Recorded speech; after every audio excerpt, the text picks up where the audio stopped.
Good morning. We are live on YouTube, but we're going to be live on Facebook as well. Atlanta Falcons fans on all Falcons. And for the first time, we're going to be live on Twitter, my Atlanta Falcons page. We're usually streaming to Nick's page too, but we want to hit all of them.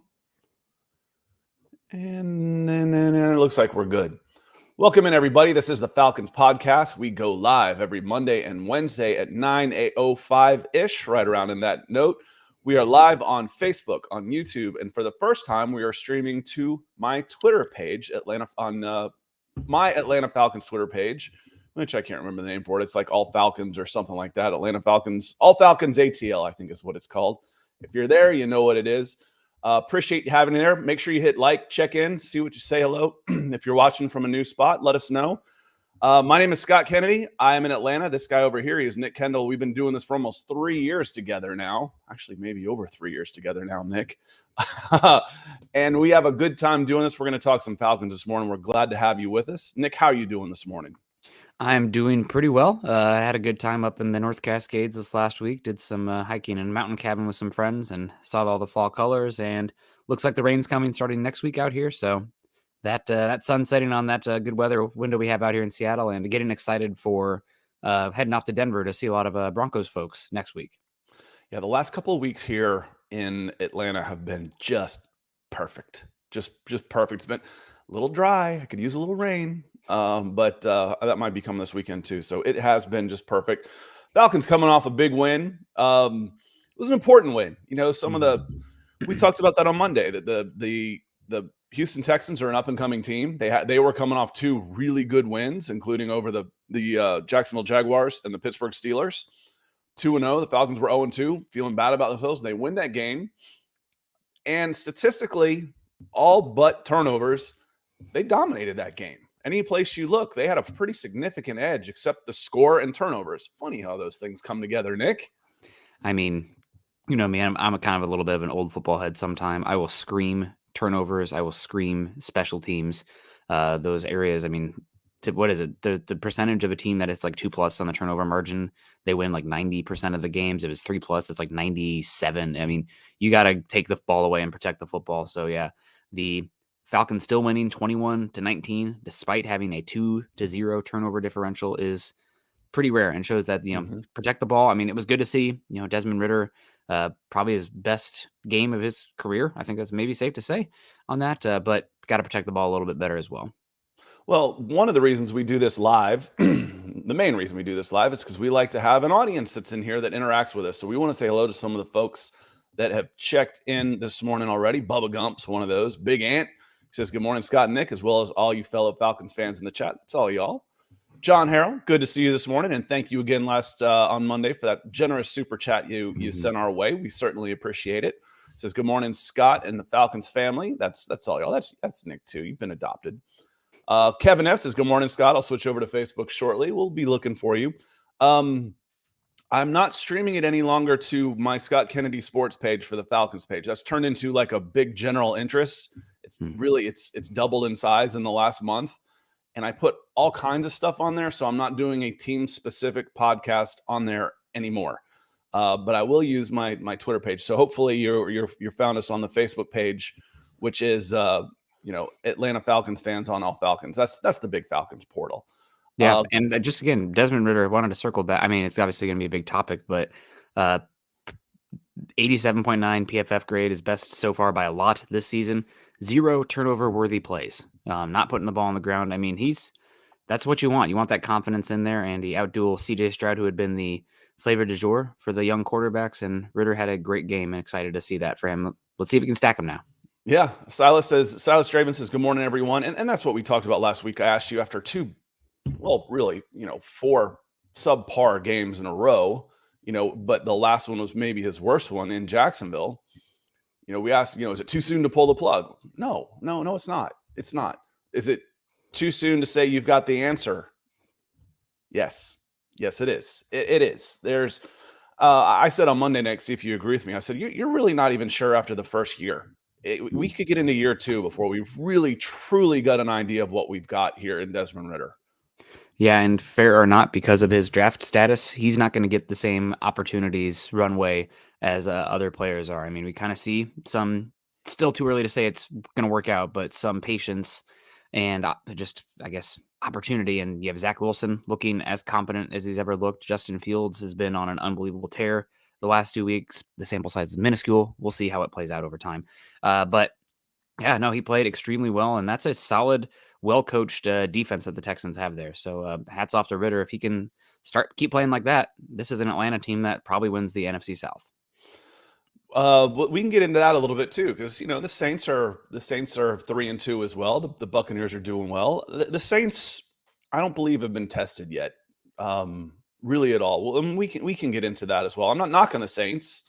It's just that I don't know that what they've proven just yet, and not saying they won't. Like I said, I'm not knocking them. I'm knocking their schedule a little bit, but we'll get into that. We can get into all that stuff too. Robert Stevens says, "Good morning, Dirty Bird Nation. Big win on Sunday. Got some much needed wide receiver depth yesterday." Let's talk about that a little bit as we're moving down here. I'll say hello to Raymond Collins too. Good morning, Raymond. He says, "Good morning, Scott," and everyone else. He's got a big flex. And then John Harrell brings us up, so we'll come full circle on this. Says, "I'm not sure I've ever heard of trading for a player, getting the player and a draft pick for a draft pick. It happens all the time. It happens if players are about to get cut. It happened last week with Randy Gregory going to the San Francisco 49ers. They sent Randy Gregory and a 7th rounder. The San Francisco 49ers sent back a 6th rounder and $1 million in cash. Basically, they said, we'll pick up $1 million of his current salary. So that happens all the time, because if not, he was about to get cut. So you see it. That's when it happens mostly, is when players just, instead of cutting this guy, why don't you give us an upgraded draft pick up a little bit of money, and then you don't have to try and get him through waivers, and you don't have to compete with other teams. We'll just send him right to you. So it does happen all the time. That's what happened with wide receiver Van Jefferson, who has put up some numbers in this league. That's a receiver who has some NFL experience. What can you tell us about him, Nick? Van Jefferson, I believe, was a 3rd-round pick coming out of the University of Florida. Not an overly dynamic athlete for the wide receiver position. I mean, he's still, a dynamic athlete because he plays in the bleeping NFL. But compared to wide receivers, he's not out there making explosive plays or guys miss left and right. But man, he was coming out of Florida, a phenomenal route runner, very technical in his craft and ability to get separation and run routes, and somebody that I think can play a little bit of Z and a little bit of slot. He looked pretty good out there in Los Angeles for the Rams early in his contract, but they've drafted wide receivers that have jumped him, that are playing better. I mean, we all know at this point, Puka Nacua has been probably one of the biggest surprise rookies this year. 3rd or 4th round pick has been awesome for the Rams. I think he's 2nd in the NFL in yards. Cooper Kupp is back. Tutu Atwell has been climbing the ladder there in Los Angeles. So Jefferson's somebody I think he's going to eat into the snaps of, your Scotty Miller types by a good bit, your Hodge type as well. He's not going to really eat into Pitts, London, Hollins, just a totally different type of receiver, and somebody that can be an offensive chain mover. You got man coverage. We know we're going to get a slant with him that he's going to be able to get open. Does he sound, because he's like you said, Kadero Hodge, that's for me the guy that should be looking over his shoulder a little bit, and maybe even to a certain extent Mac Hollins, that little 2-man rotation right there. Does his skill set fit what this team is missing when you talk about, a technical route runner as opposed to, a couple, stilts out there that you're throwing the ball up and making plays? Does he fit what this team is missing to a certain extent? I think he does to a certain extent. It would be nicer if, he had a little bit more yak ability after the catch on those underneath areas, but still, it's somebody that, like, if you're getting man coverage on 3rd down, you need somebody who is a good route runner that, you isolate them against a nickel corner in the slot. And whether it be an out route, a fade, a slant, a crossing route, you can get across. And Jefferson was a 2nd-round pick. Okay, I remember, pretty good player out of Florida, a little bit limitation in terms of the athleticism, but a good player. So coming out of Florida. So yeah, I think he's unlike a skill set that you have to the quality that he is, in my opinion, on this current Falcons roster. So he should help multiply or add some multiplicity to your pass catchers, which is always a good thing. Yeah. So 57th overall, so back of the 2nd round from the LA Rams, and he's played in a lot of games. I mean, he's got 1,500 yards receiving so far in his career through 4 seasons. It's tailed off a little bit. This year he's got only 15 targets on 8 receptions, 108 yards. His best season was 2021. That was probably the Rams' best season too, unless I'm, getting confused, which I might be. Those things start running together for me a little bit. The years, it's like I remember the big ones for my teams: 1998, 2016. I remember those. But when it's like, all right, I have to start counting backwards, like who won last year, who won the year before, what year is it now?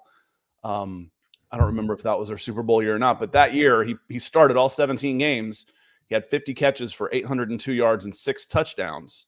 And they handed him the ball in a couple reverses for 20 yards. But yeah, I'm a little surprised, honestly, that they made this move. Some of the instant comments on there was like, well, hell, they don't use the receivers they have. Well, maybe that's why.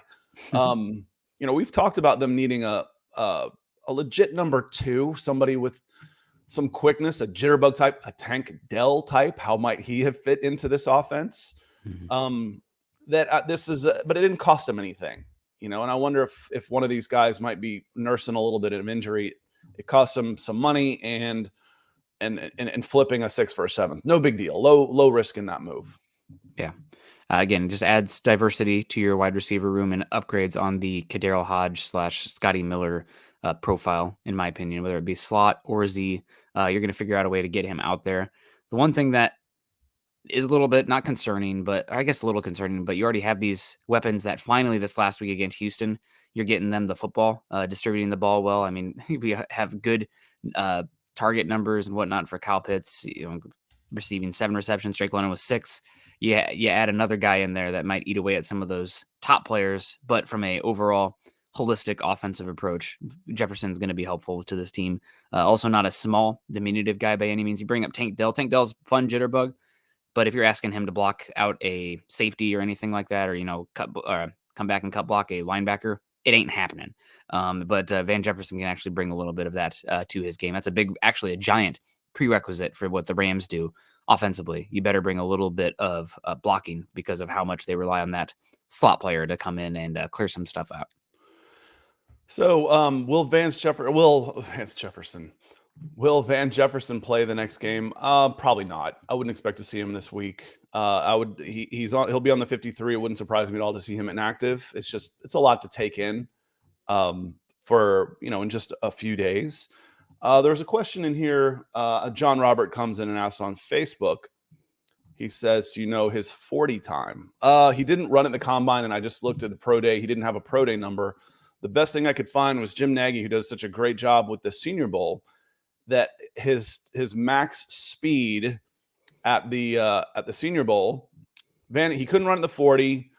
Zebra Technology at the Senior Bowl had him as the fastest player at the Senior Bowl with a 21.05 miles per hour, which is faster than Devin Duvernay, Denzel Mims, Antonio Gibson. And those guys ran 4.39, 4.38, 4.39. So he can move. He just might not be a quick starter. So I'd be interested to see what his shuttle time is in that case as well. But he's got some good top end when he's healthy as well. So want to make sure we're saying hello to some more folks that have come in. Falcons 2230. Good morning, guys. Great to see Pitts line up finally like a tight end this week. He did seem to come out of a little bit closer to the center in a lot of his big plays. It seemed like he was coming in. And it was one of the questions I had, Nick, last week was, lining him up out wider. Is he getting the separation he needs for a quarterback that doesn't have pinpoint accuracy like a Matt Ryan does? Nick, as I started thinking about this, I've always said I like big receivers because they're always open. But that's also taking the assumption that you've got a quarterback that can put it in a spot for them. Mm-hmm. If you overthrow or underthrow, it's an incompletion. It can't be at done. Best. So, at best, yeah, at best, it's an incompletion. So, when did Kyle Pitts have his most success as a Falcon? With Matt Ryan. Mm-hmm. Put him inside, get him against some bigger athletes in the middle, and exploit that the weapon he is. Yeah, I mean, good to see him play well. Good to see Drake London also take off this week against a solid Houston defense. Hopefully that's gaining confidence. I mean, Kyle Pitts is still so young. He's still learning the position, and you have a lot of time left for him to continue to grow. I mean, he was younger than almost every single tight end drafted in this last draft, and he was drafted 2 drafts ago, one of the youngest players coming out in that 2021 draft. So patience is good for him, and you see the athleticism and the talent just maybe going to take a little time, and there's going to be ups and downs, but that's true for a lot of pass catchers, right? It's a volatile, for the most part, it's a volatile position where some weeks you get yours, some weeks you don't. But good to see, excited to see if he can continue to do that and getting Desmond Ridder some confidence in the connection between the two. You're muted? Let me know if you guys can hear Scott, because I can't hear him.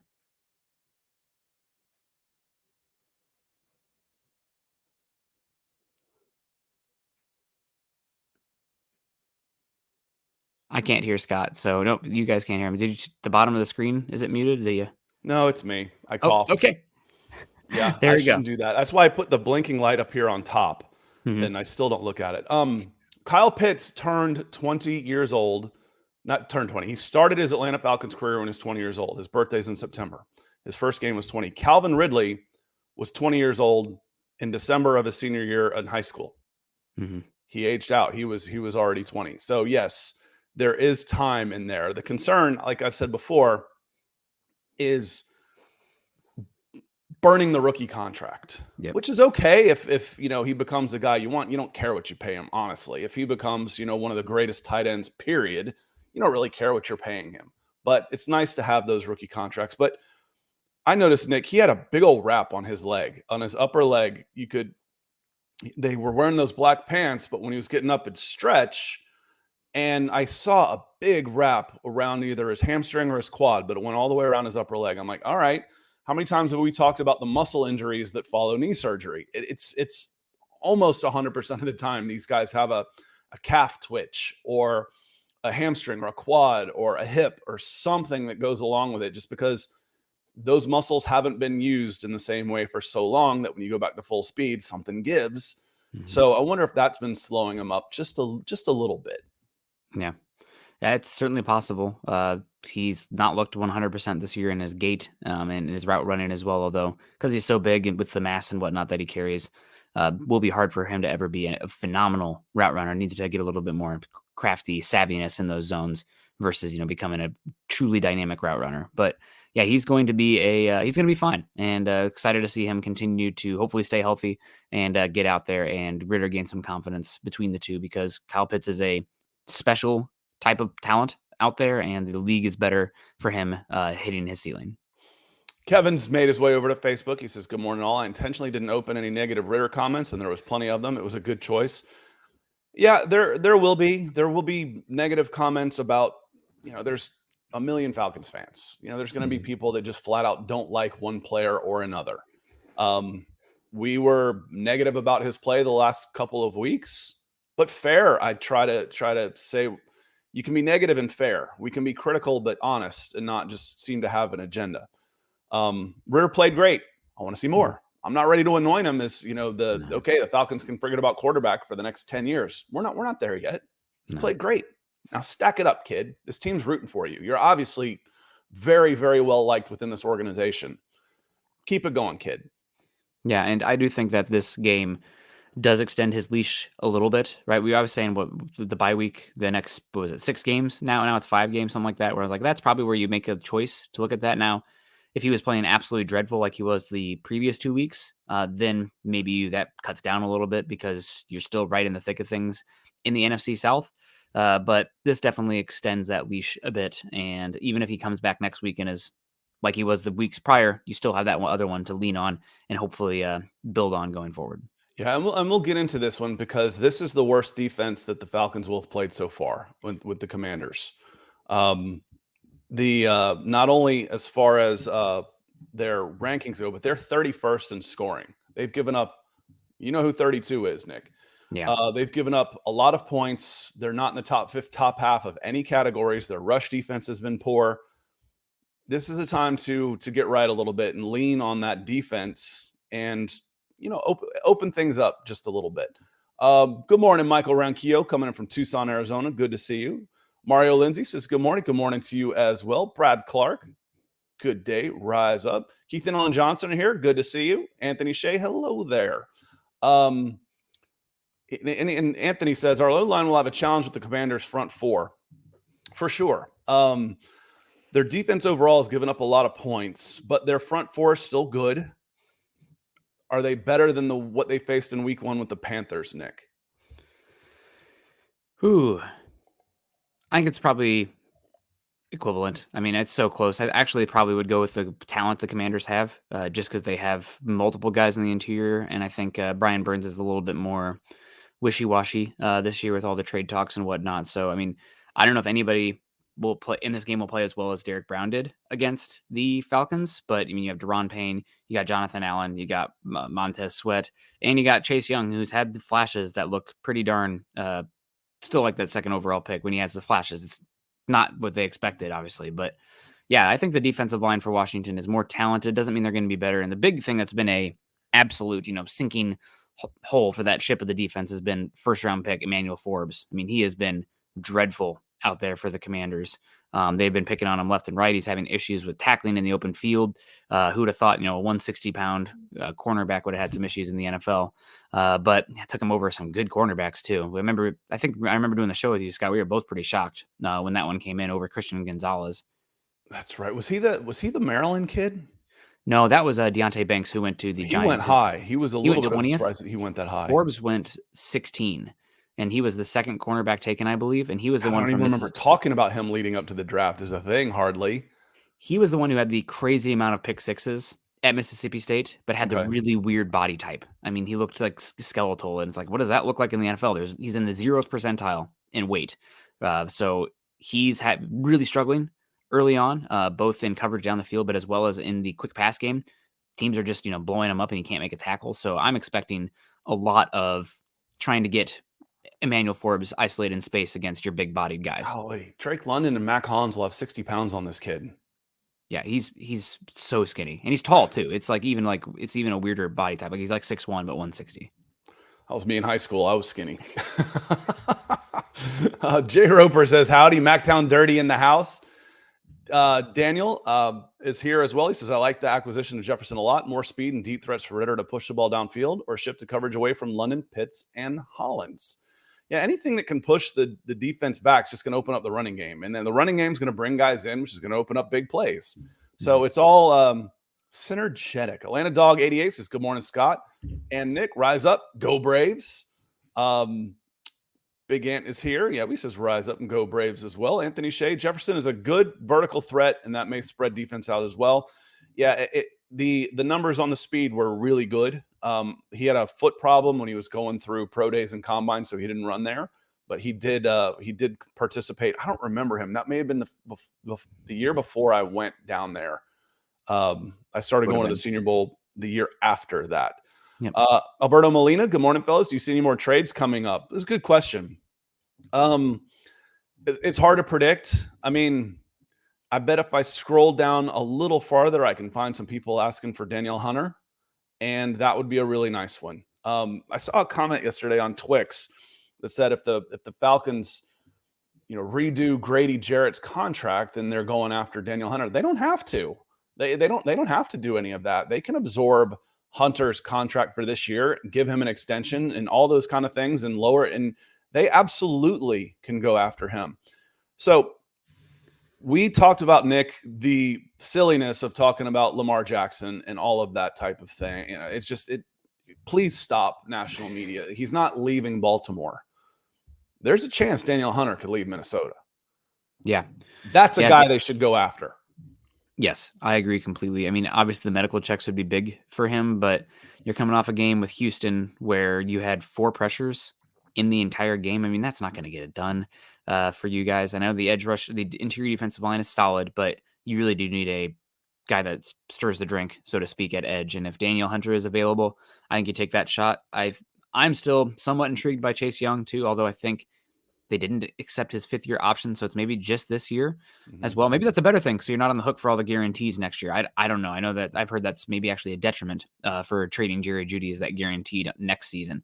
But yeah, Danielle Hunter seems to be the top of the pecking order, and edge is definitely the position. If I was the Falcons, that's where I'm looking to make a move. You're probably going to be out of range this upcoming draft to get a true number 1, although I do think there are 4 guys that are worthy of a top 16 pick in the upcoming draft, how I see it right now. So, but edge is the spot that this team is obviously missing a difference maker.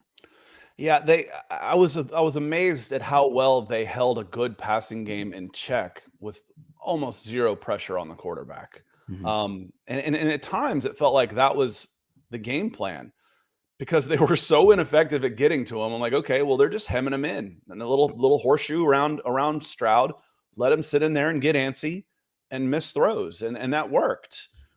We trust the backside of our defense, but that the touchdown pass doesn't happen in the fourth quarter if you're able to get a little pressure because they don't have time to run a double move. You don't have time to run any kind of out and up or in and up, a pump fake and go of any kind. If there's a guy in your face, you don't have time to do that type of thing. I said I was going to compile all the pressures once I had, because I can't find it in one place. Pressures. You may know where one is, Nick. I can't find it. I can only see team pressures, and I was going to put them in a spreadsheet and sort. I know the Falcons are still bottom third. They're not dead last in pressures the way they are in sacks. They're right around hovering 30, 31, 32, but it still isn't good. It still isn't good.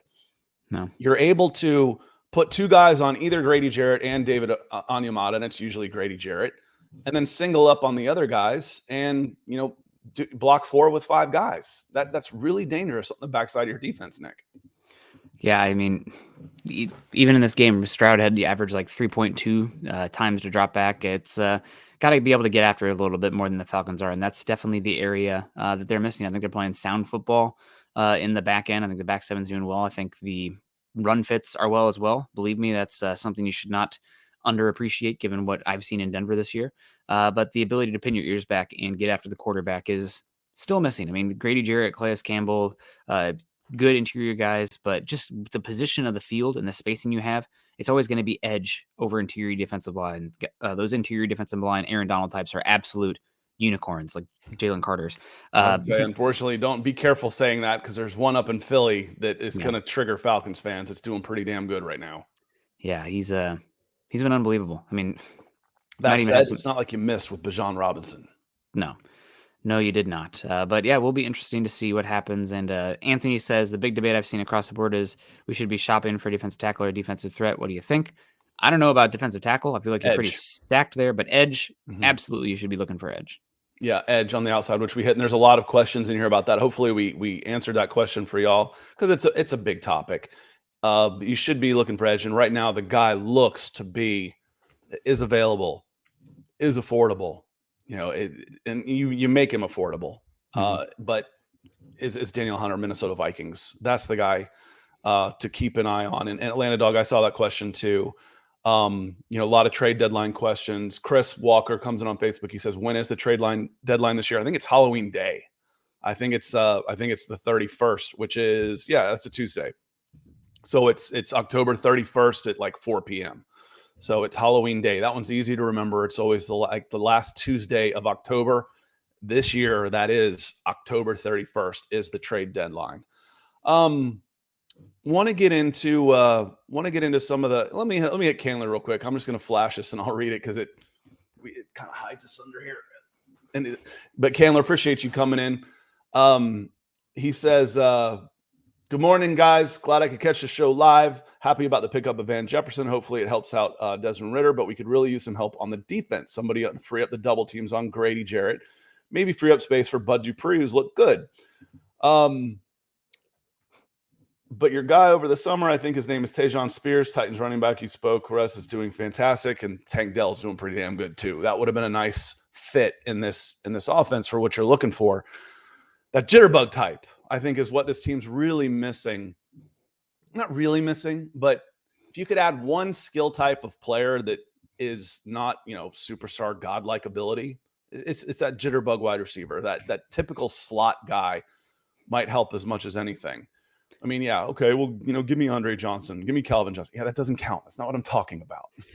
I might lean into more of a Marvin Mims type just because I'm all about hunting for the explosives, where I think your running backs in this scheme, and if you have that much space, can probably supplant some of the needs for that, high volume jitterbug type. But I have definitely a bias towards the speed receivers. I'm looking for a Tank Dell speed guy with quick separation that can make you play a little more zone because you can't stick with him one-on-one within 20 yards of the line of scrimmage. The deep threats always those, of course, the guys that the 4-3 guys, you always want one of those guys. Yeah, of course. But I mean, just a pure skill set, because we've got the guys that you're throwing the ball over the top to. Now we're 30 minutes in. I think it's probably time to take a look at the Commanders here. The Commanders, I didn't know really what to expect. I'm like, okay, my thought of the Commanders to start the season was this is one of the teams that's going to be picking top 5.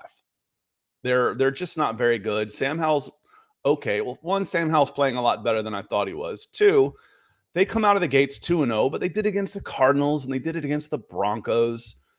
And then, okay, let's see what happens when the Bills come to town. And the Bills blow their doors off. Yeah, okay. Yeah, they're kind of what we thought. And then they go and play the Eagles, play them lights out. You're like, all right, well, maybe these guys are like a legit 500, 10-7 type of team. And then they go and get whipped pretty good by the Chicago Bears for their first win of the season. And Nick, Yeah. I think the offense is a little too inconsistent, and I just don't think their defense is good enough. That I think eventually it'll wear down, and this will be end up being like a 6-11 type team. This is a game the Falcons should win. They should absolutely win this game. The matchups are so much in their favor. This is a game they need to win. They if they're going to be a playoff team, they have to win this game. They have to be able to beat teams like the Commanders. Yeah, I don't disagree with you one bit on that. I mean, these games, if you want to be a playoff contender out there, you have to take care of business against the Commanders. And I think it's a game where Desmond Ridder had his best game last week, but the offense still coughed the ball up 2 times. You can't deal with how the Commanders win this game is they beat you in the turnover battle. So you got to protect the football. You got to take it away. And if you do that, you should cruise to a victory. I saw a comment earlier about why run the ball against the Commanders defensive line if they're so good.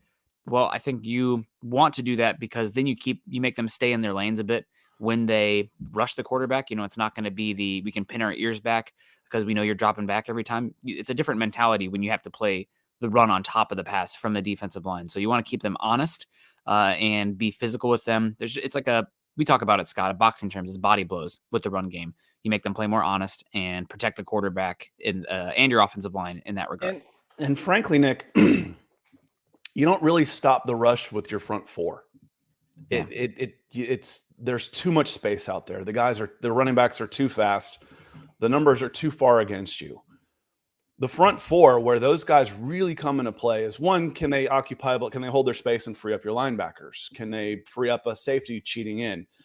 You stop the run with 7 guys. It's if I can get pressure with my front 4 in a passing game, and they can, then my passing defense should be pretty good. If I can stop the run with 7 guys, my front 5 and 2 linebackers, and not have to commit a safety or cheat in with my cornerbacks, I should be pretty good in run defense. That's pretty much base. Mm-hmm. They've got a good front 4, but it's after that they're questionable. And they've got the 24th rushing defense in the NFL. 24th. They haven't played a team that's going to run the ball like the Atlanta Falcons yet, except maybe the Bears are close. The Bears can do that at times if they want to. But am I wrong in saying that looking at the teams they've played, the Arizona Cardinals, Denver Broncos, Buffalo Bills, Philadelphia Eagles, and Chicago Bears, okay, they've played some good rushing teams. They haven't had a lot of success in stopping them. So the front 4, if that's all they got, run right at them. It'll slow them up. It'll slow them up in their pass defense. If that's all they've got, run it right at them, and it'll wear them down. It'll wear down that front 4. Yeah, and hopefully then when you're doing that, it'll cause somebody like Emmanuel Forbes to get a little bit over-aggressive, or anybody in that Washington back 7 who's struggling, and accelerate that team probably to firing their defensive coordinator, Jack Del Rio, who's been not very good out there in Washington. It's too much talent to be as bad as they are. So we got Big Ant coming in saying they have trouble stopping the run and they're second to last in scoring. Yep, the back 7 has been horrible in Washington. They still have talent on that defensive line, but just not overall pretty good in that back 7.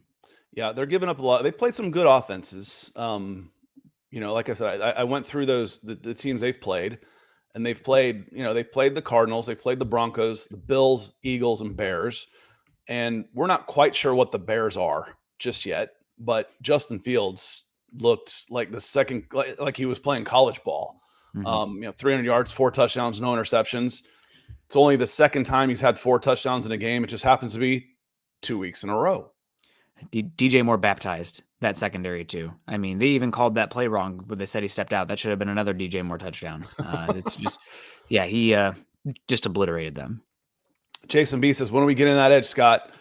I tell you what, let's look at the schedule here for the Atlanta Falcons. Let's look at the schedule. You're 3-2 now. We've said 4-2 after Commanders. We've said Buccaneers. Okay, the Buccaneers are okay at Buccaneers. If you win that game 5-2, and then if you go to the Titans, who are playing very poorly on the 29th, and you're 6-2, go for it. Freaking go for it, man. If you're hovering around 500, if you lose one of those games and you're 5-3, maybe. If you're 4-4, probably not. But if you're 6-2 on Monday, October 30th, go for it. Freaking go for it. Yeah. Yep. Almost let that one slip. Yeah. Go for it. That's what I think. Yeah. Because Danielle Hunter would be good it wouldn't just be a rental. You could give up a second rounder or second and a third, something, and get this guy for a couple of years. You could re-sign him for 3-4 years. I would probably offer 2 3s in that scenario, personally, just because the injury concern with him. But yeah, he's a very good player. Has been super underrated for his entire career. Coming out of LSU, 3rd-round pick, and that's one reason you bet on the traits with those edge rushers. He didn't have a very productive time at LSU, but been amazing for the Vikings. And if you can get him, I think that's a guy I'd be looking for. Jacqueline A. Galloway coming in here with a super sticker. Thank you so much, Jacqueline. We appreciate you. $4.99 helps us a heck of a lot and keeps the lights on for these Falcons shows, so we appreciate you. Yeah, Jackie, it's a huge help. So thank you so much for checking in with us and supporting the show. Really appreciate it. You need anything, let us know. Certainly appreciate it. Jason, we were talking about this. He goes, I don't know about Danielle. While he's good, we'd have to give up draft compensation. If he's good, you don't care. And pay him. We got AJ and maybe Akuda to pay as well, and a bunch of 1-year deals. You do. AJ Terrell, because when I first read this, I was thinking we've got Arnold Ebiketie. I'm like, that's not enough right now. Bud Dupree's on a 1-year deal. He's older. That's your switch right there. You take Hunter for Bud Dupree. That's where you make that. That's where you make that deal.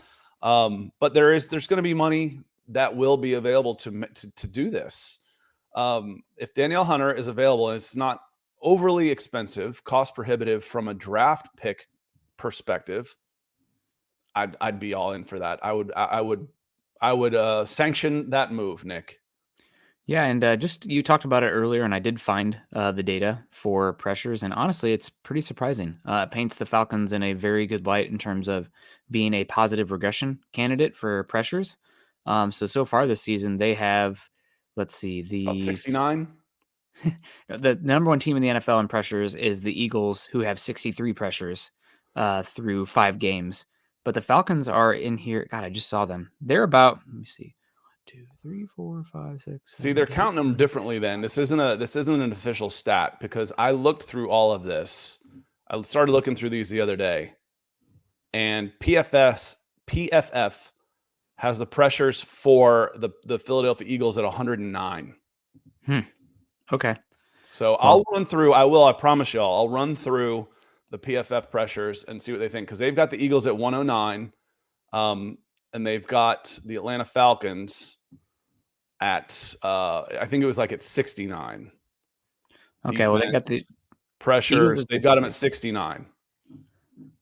Okay, well, I'm going off Pro Football Reference, which typically is pretty good, but it is, again, not an official stat. So a little bit in the eye of the beholder here, but they have the Eagles 63. Falcons are there at 11th overall with 49.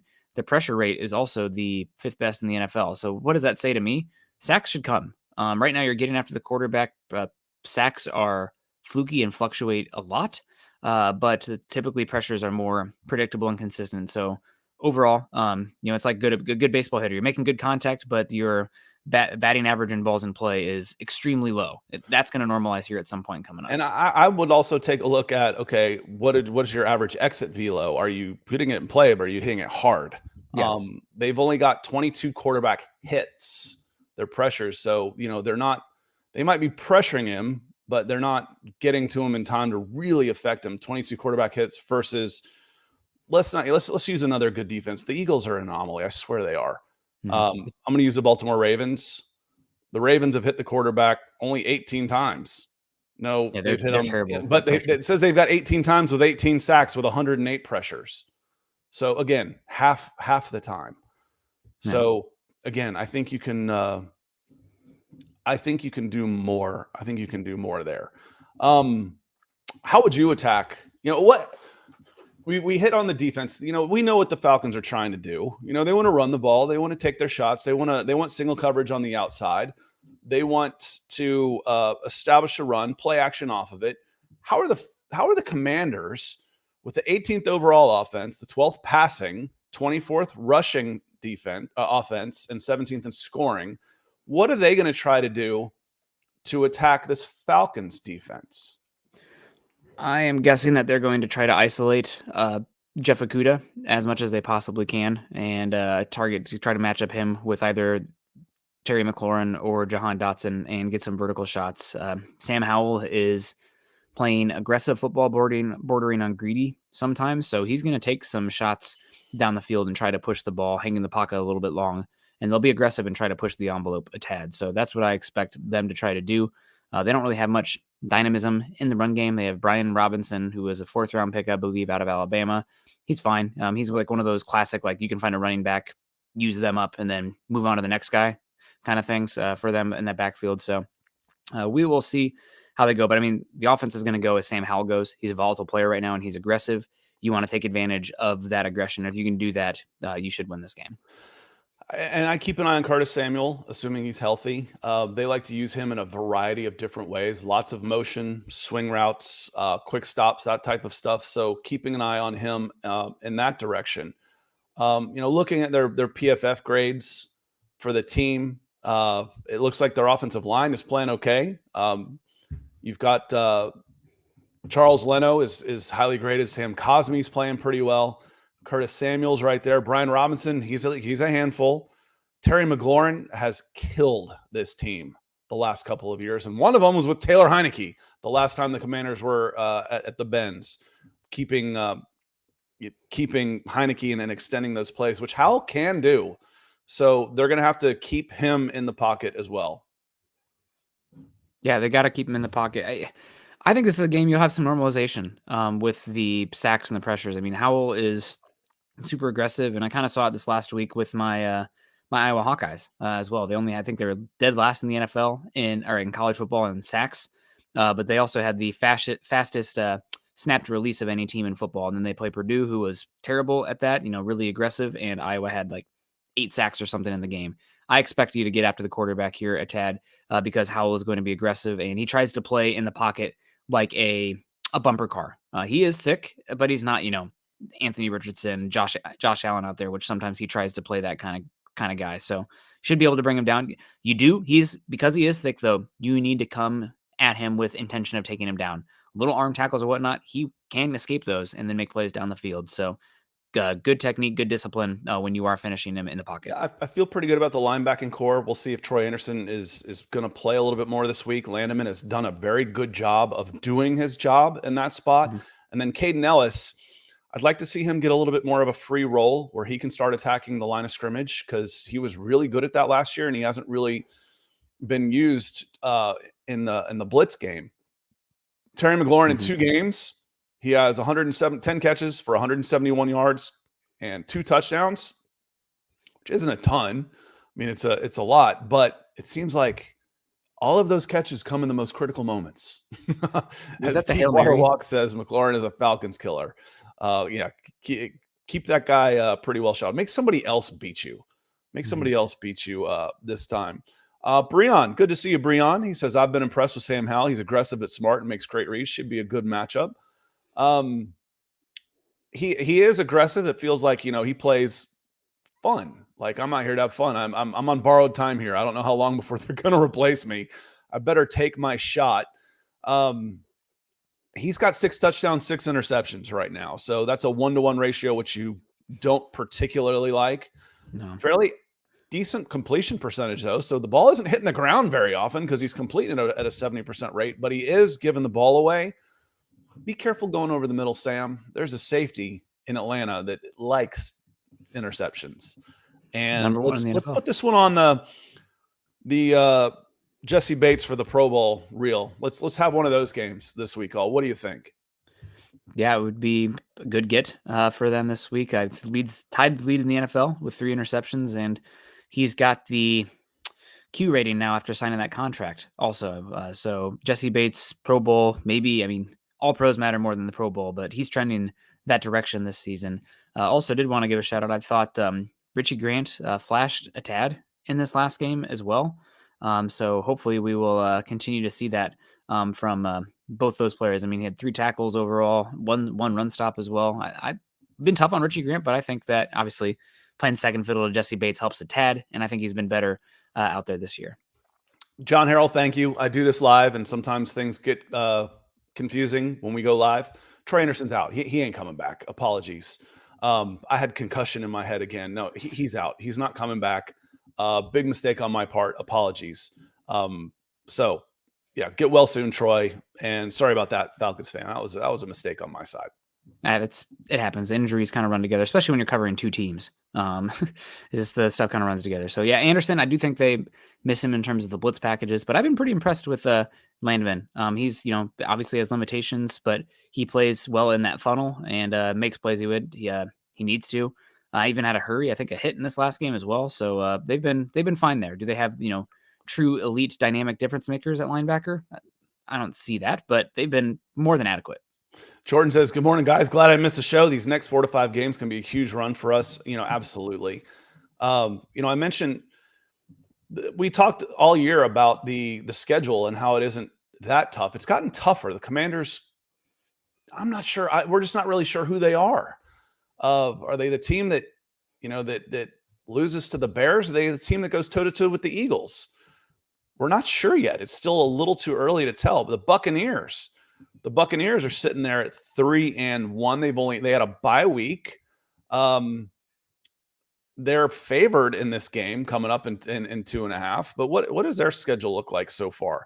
They've beaten the Vikings, they've beaten the Bears, and they beat the Saints pretty well, but they lost pretty handily to the Eagles. So again, Vikings, they're 1-4. Bears, they're 1-4. Saints, their wins, again, going back to the talk about what we don't do or don't know about the Saints wins have come against the Titans, the Panthers 0-5, and the Patriots 1-4. It have turned into 2 of the worst 3 teams in the NFL right now. I think maybe the only one that you could put in there is maybe the Arizona Cardinals.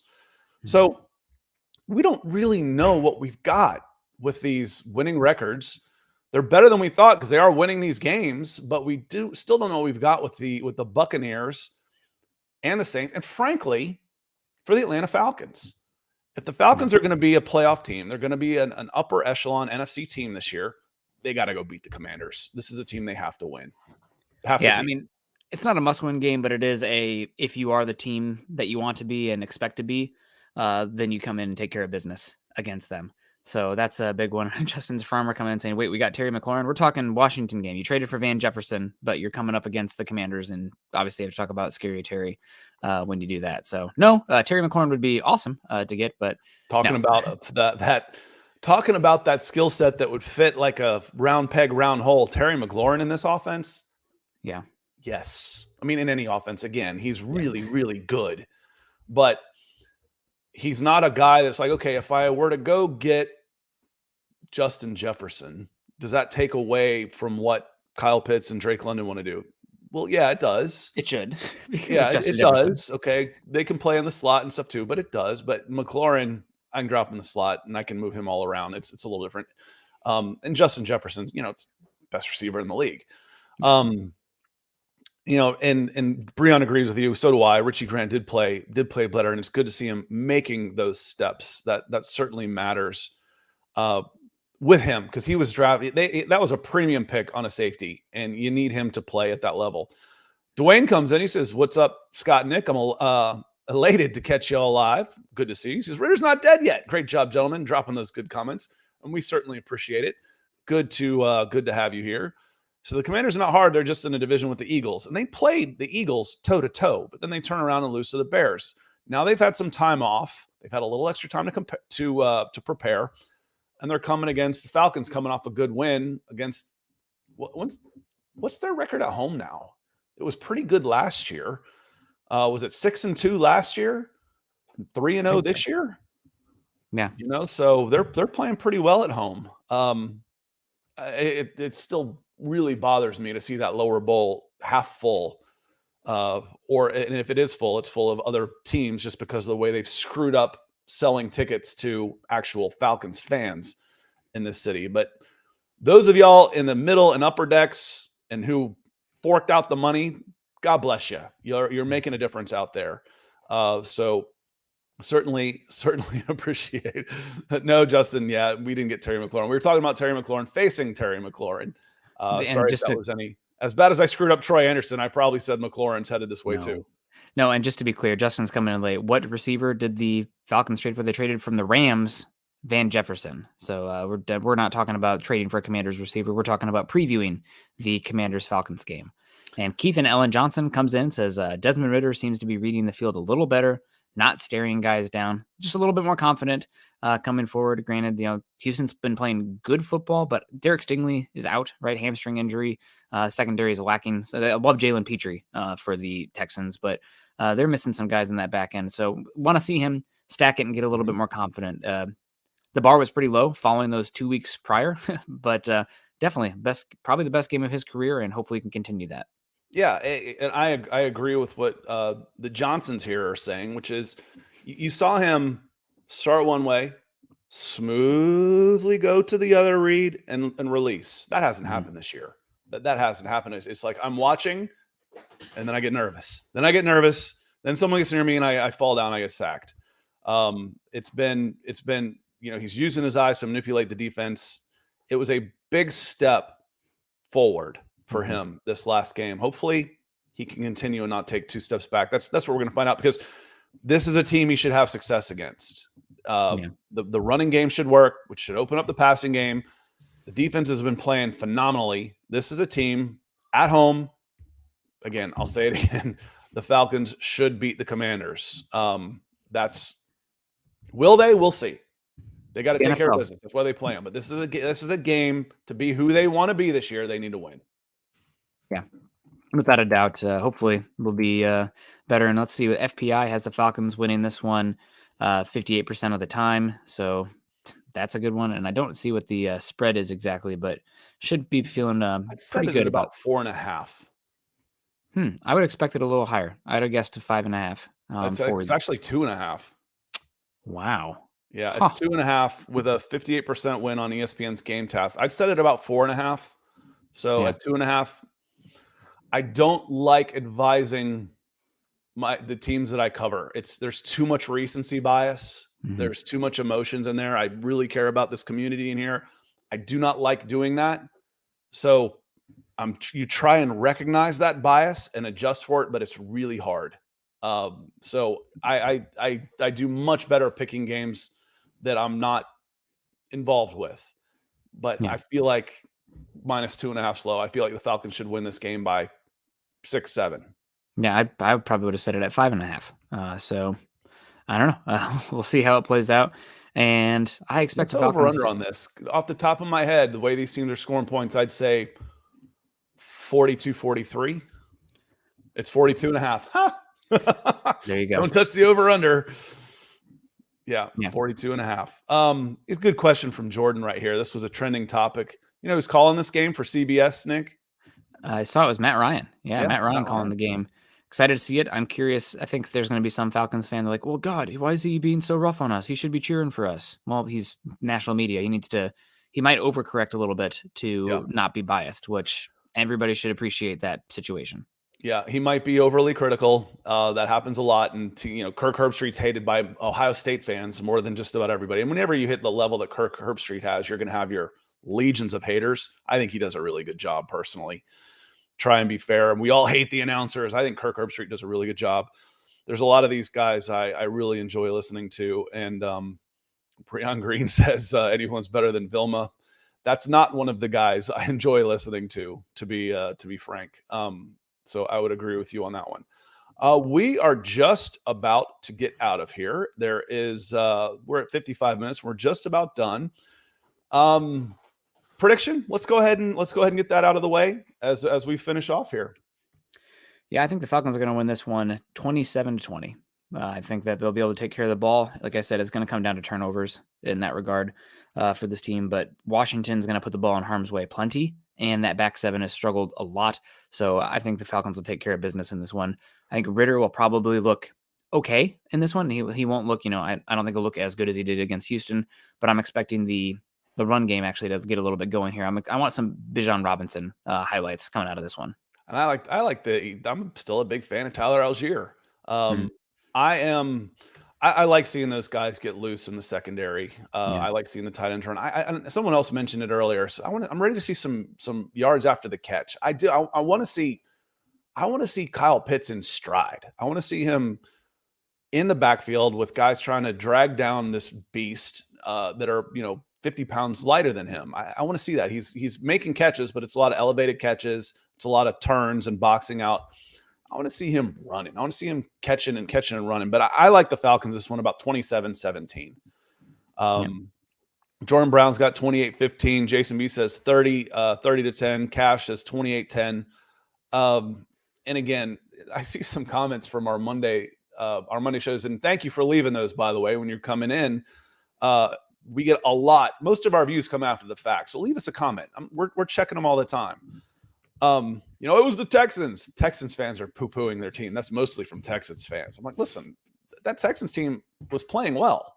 You don't go into Jacksonville and beat the Jaguars and then throttle the Steelers and be bad. It's like, well, we only won 3 games last year.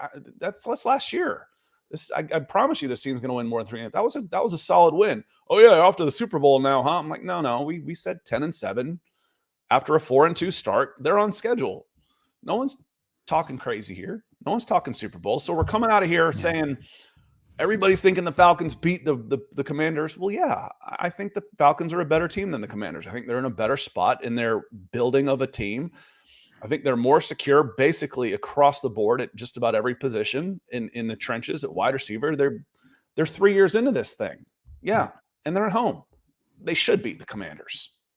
I'm pretty surprised by the 2.5 point spread. Not going to be honest. I'm trying to make sense of that. What do they know that we don't?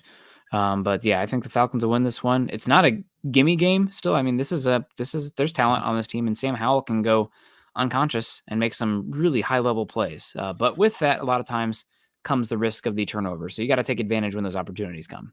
The Falcons aren't good enough right now to have any game be a gimme. Maybe overcoming the Broncos. Overcoming those 2 turnovers in the second half was big because, like you said, if you're -2 in the turnover battle, you're like losing 90% of the time. So yes, winning that game with 2 turnovers in the second half against a well-playing Houston Texans team, that was a good win. Mm-hmm. They're gonna throw this one on you, Nick. Falcons 70-20. Yeah, probably not. 27-13 from John Harrell. And as Jordan says, we need more consistent play for better odds. They've been pretty consistent at home, so it's time. On that note, y'all, we're going to get out of here. I am not positive if we will be here Monday or not. I am traveling with Travel Baseball over the weekend, and I will be gone. I'm supposed to fly back Monday afternoon, so if I get good internet and things are good, I'll do a pod from the hotel, and I might just record one. So we'll see. So make sure you're hitting the subscribe buttons or the follow buttons if you're on Facebook so you get those notifications. I will be on Twix. I'll announce it on Twix at Scout Kennedy if we're not going to go. I'm not sure yet. I'm leaning towards no. Otherwise, we'll be back on Wednesday to discuss the game and look forward to the next one and break it all down. But we appreciate y'all being here for sure. Make sure you hit that like and share button. That's a huge help to everything that we do. Jackie, again, thank you for the super sticker. That's a big support for our show. Helps keep the lights on and keeps this big forehead nice and shiny. Nick, final words before we get out of here. No final words. Everyone have a good day. Hump day. I'll get through it. So I don't know. Hopefully Broncos don't get too embarrassed Thursday night. The next time that you see me, I won't have a bag on my head. We'll see. At least with it'll be over on Thursday night. The Yeah. Broncos and Chiefs. Looking forward to seeing that one, just for the oh my God factor. And the Broncos are going to be really interesting, the way the Falcons were interesting over this last offseason. And then they could be doing a lot of business. Friday will be off for sure. I will not be doing the show on Friday. I have an airplane ride on Friday morning, so we won't be here Friday. The Falcons podcast will be back definitely on Wednesday, maybe on Monday. We'll see. For that, everybody have a great day. We appreciate y'all being here. Enjoy the football that's coming up starting tomorrow, and we'll see you next time.